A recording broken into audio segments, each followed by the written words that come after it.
اعوذ باللہ من الشیطان الرجیم بسم اللہ الرحمن الرحیم ان فی ذالک لآیہ وما کان اکثرهم مؤمنین، بلا شبہ اس میں ایک نشانی ہے اور ان میں سے اکثر لوگ ماننے والے نہیں۔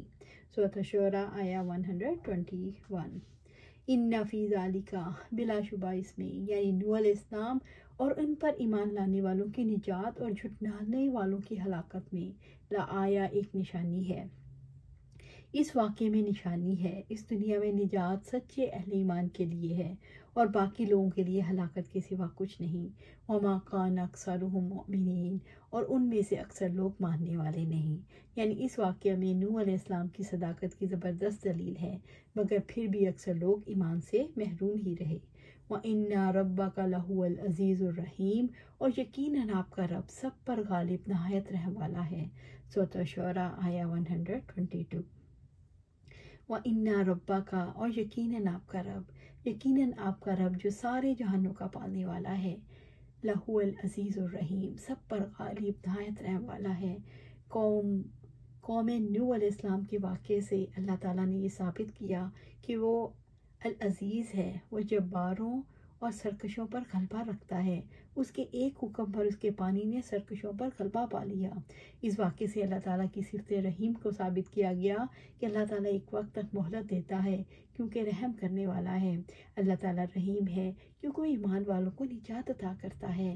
اللہ تعالیٰ رحیم ہے کیونکہ وہ کافروں کو ہلاک کر دیتا ہے، جو اپنی قوت غلبے کی بنا پر اپنے دشمنوں پر غالب ہے، اور اس نے ان کو طوفان کے ذریعے سے غرق کر دیا۔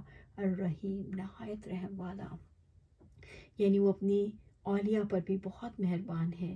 اس نے نوح علیہ السلام اور ان کے ساتھ اہل ایمان کو نجات دی۔ کذبت عاد المرسلین، عاد نے رسولوں کو جھٹلایا۔ کذبت، سورۃ شعراء آیہ 123۔ کذبت عاد نے جھٹلایا، یعنی عاد قبیلے نے بھی رسولوں کو جھٹلایا۔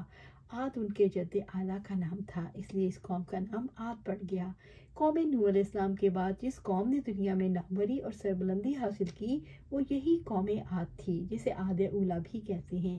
یہ قوم اللہ کی ہستی کی تو قائل تھی، مگر شرک میں بری طرح مبتلا تھی۔ اس کا اصل وطن احقاف تھا۔ یہ قوم بڑی قداور، مضبوط اور سرکش تھی۔ اس کی طرف اللہ تعالیٰ نے ہود علیہ السلام کو مبعوث فرمایا۔ اس قوم کا زمانہ عروج 2500 سال قبل مسیح کے لگ بھگ تھا۔ المرسلین، رسولوں کو، یعنی ہود علیہ السلام کو جھٹلایا جو اللہ کے رسول تھے۔ ان کا ایک رسول کو جھٹلانا دراصل سب کو جھٹلانا ہے، کیونکہ سب رسولوں کی دعوت ایک ہے۔ اذ قال لهم اخوهم ہود الا تتقون، اور جب ان کے بھائی ہود نے ان سے کہا کیا تم ڈرتے نہیں ہو۔ سورۃ الشعراء آیہ 124۔ اذ قال لهم اخوهم ہود، جب ان کے بھائی ہود نے ان سے کہا۔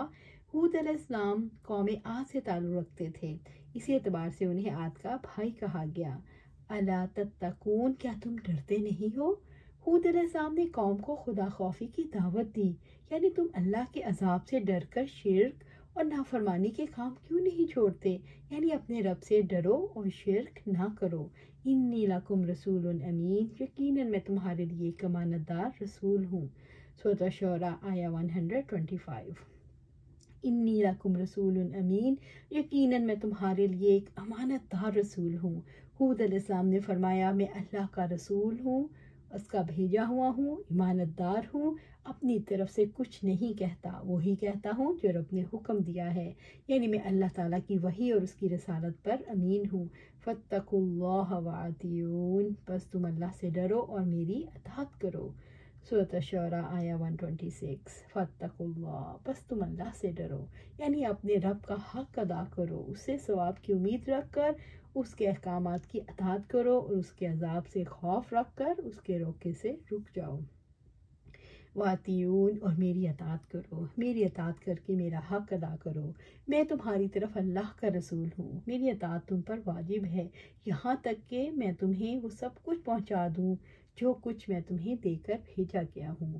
وَمَا أَسْأَلُكُمْ عَلَيْهِ مِنْ أَجْرٍ إِنْ أَجْرِيَ إِلَّا عَلَى رَبِّ الْعَالَمِينَ، اور میں اس پر تم سے کوئی اجر نہیں مانگتا، میرا اجر تو جہانوں کے رب کے ذمہ ہے۔ سورۃ الشعراء آیہ 127۔ وما اسألکم علیہ من اجری، اور میں اس پر تم سے کوئی اجر نہیں مانگتا، یعنی میں رسالت کے کام پر اللہ تعالیٰ کا پیغام پہنچا کر تم سے کوئی اجر نہیں لینا چاہتا۔ ان اجری الا علی رب العالمین، میرا اجر تو جہانوں کے رب کے ذمہ ہے، میرا اجر تو اس کے ذمہ ہے جس نے مجھے رسول بنا کر بھیجا، جس نے میری تربیت کی، جس سے میں امید رکھتا ہوں وہ مجھے رسالت کا بوجھ اٹھانے پر اجر عطا فرمائے گا، جہانوں کا پالنے والا میری کفالت فرمائے گا۔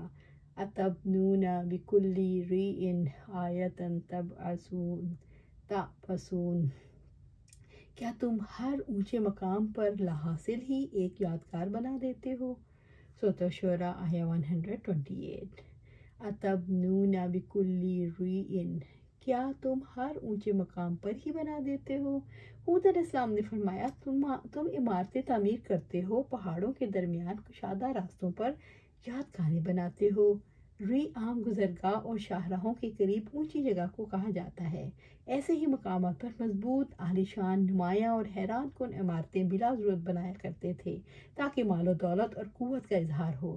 اسی لیے اللہ کے نبی نے انہیں اس فضول کام سے، وقت برباد کرنے سے اور خواہ مخواہ کی محنت سے منع فرمایا۔ ایسی بلا ضرورت عمارتوں سے نہ دنیا کا کوئی فائدہ ہے اور نہ آخرت کا۔ آیا ایک یادگار، یعنی یادگار تعبثون، لا حاصل ہے، لا حاصل ہی، یعنی تم بیکار کام کرتے ہو جس کا دین اور دنیا میں کوئی فائدہ نہیں۔ قوم ہود علیہ السلام اونچے مقامات پر عمارتیں تعمیر کرتی، یہ عمارتیں رہنے کے لیے نہیں بلکہ سیر و تفریح کے لیے ہوتی۔ حود علیہ السلام نے فرمایا تم ایسی عمارتیں کیوں تعمیر کرتے ہو جن کے عبث ہونے میں کوئی، یعنی بیکار ہونے میں کوئی شک نہیں؟ ذرا سوچو تو صحیح، تمہاری دولت، وقت اور صلاحیتیں کس طرف ضائع ہو رہی ہیں۔ وَتَتَّخِذُونَ مَصَانِعَ لَعَلَّكُمْ تَخْلُدُونَ، اور تم بڑے بڑے محل تعمیر کرتے ہو شاید تم ہمیشہ ہی رہو گے۔ سورۃ الشعراء آیہ 129۔ وَتَتَّخِذُونَ مَصَانِعَ، اور تم بڑے بڑے محل تعمیر کرتے ہو، مصانع پختہ برجوں اور گنبدوں کو، فلک بوس عمارتوں کو اور اونچے اونچے میناروں کو کہا جاتا ہے۔ حمام کے میناروں کو بھی مصانع کہتے ہیں، یعنی تم جو اونچے اونچے مینار بنا رہے ہو جن کی پختگی اور مضبوطی کا عالم ہی نرالا ہے۔ لعلکم تخلدون، شاید تم ہمیشہ ہی رہو گے۔ ایسا معلوم ہوتا ہے تمہیں ہمیشہ دنیا میں ہی رہنا ہے، تمہیں ہمیشہ کی زندگی مل گئی۔ بڑے محلات بنانے والے دنیا کی طبعی حالات سے اپنے گھر کے اندر رہ کر محفوظ رہنا چاہتے ہیں تاکہ ارد گرد کے حالات اثر انداز نہ ہوں۔ بڑے محلات بنانے والے دشمن کے خطرے سے محفوظ رہنا چاہتے ہیں تاکہ ان پر قابو نہ پا سکے۔ حود علیہ السلام نے قوم کے شعور کو جھنجھوڑا کہ تم ایسے محلات کیوں تعمیر کرتے ہو؟ تم ہمیشہ انہی میں رہو گے، یعنی تمہیں جہان سے جانے کی نہیں، محض جینے کی فکر ہے۔ اذا بطشتم بطشتم جبارین، اور جب تم کسی کو پکڑتے ہو بے رحم بن کر پکڑتے ہو۔ سورۃ الشعراء آیہ 130۔ بطشتم وَإِذَا بطشتم، اور جب تم کسی کو پکڑتے ہو۔ حود علیہ السلام نے اپنی قوم سے کہا جب تم کسی پر ہاتھ ڈالتے ہو، بطشتم جبارین، تو بے رحم بن کر پکڑتے ہو، یعنی تم ان پر ظلم کرتے ہو، حق قوت کا استعمال کرتے ہو، ناحق قوت کا استعمال کرتے ہو، یعنی لوگوں کو ناحق قتل کرتے ہو، ان کا مال لوٹ لیتے ہو۔ چاہیے تو یہ کہ تم اپنی قوت کو اللہ تعالیٰ کی اطاعت میں لگاؤ، اس کے بجائے انہوں نے تکبر کیا اور نافرمانی کے کاموں میں اپنی قوت کو استعمال کیا۔ اسی طرح ابن ابی حاتم میں ہے کہ جب مسلمانوں نے غوطہ میں محلات اور باغات کی تعمیر اعلیٰ پیمانے پر ضرورت سے زیادہ شروع کر دی تو ابو درداء رضی اللہ تعالیٰ نے مسجد میں کھڑے ہو کر فرمایا، اے دمشق کے رہنے والوں سنو، لوگ سب جمع ہو گئے تو آپ نے اللہ کی حمد و ثنا کے بعد فرمایا، تمہیں شرم نہیں آتی، تم خیال نہیں کرتے، تم نے وہ جمع کرنا شروع کر دیا جسے تم کھا نہیں سکتے، تم نے وہ مکانات بنانا شروع کر دیے جو تمہارے رہنے سہنے کے کام نہیں آئے، تم نے وہ دور دراز کی آرزویں شروع کر دی جو پوری ہونا محال ہے، کیا تم بھول گئے ہو تم سے اگلے لوگوں نے بھی جتھا کر کے سنبھال کر رکھا تھا، بڑے اونچے اونچے محل تعمیر کیے تھے، بڑی بڑی آرزویں باندھی تھیں، لیکن نتیجہ یہ ہوا دھوکے میں رہ گئے، ان کی پونجی برباد ہو گئی، ان کے مکانات اور بستیاں اجڑ گئیں۔ عاد کو دیکھو، ان کے عدن سے لے کر امان تک ان کے گھوڑے اور اونٹ تھے، لیکن آج وہ کہاں ہیں؟ کوئی ایسا بے وقوف کہ قوم عاد کی میراث کو 2 درہموں کے بدلے بھی خریدے۔ تو اللہ سبحانہ تعالیٰ سے دعا ہے کہ ہم جو بڑی بڑی آرزویں کرتے ہیں، ہمیشہ رہنے کے پلان بناتے ہیں، ہم بھی اپنے آپ کو صرف وہاں تک محدود کریں جس کی ہمیں ضرورت ہے۔ اللہ سبحانہ تعالیٰ ہمیں قرآن و سنت پر عمل کرنے کی توفیق دے اور اس پر جمع دے، آمین یا رب العالمین۔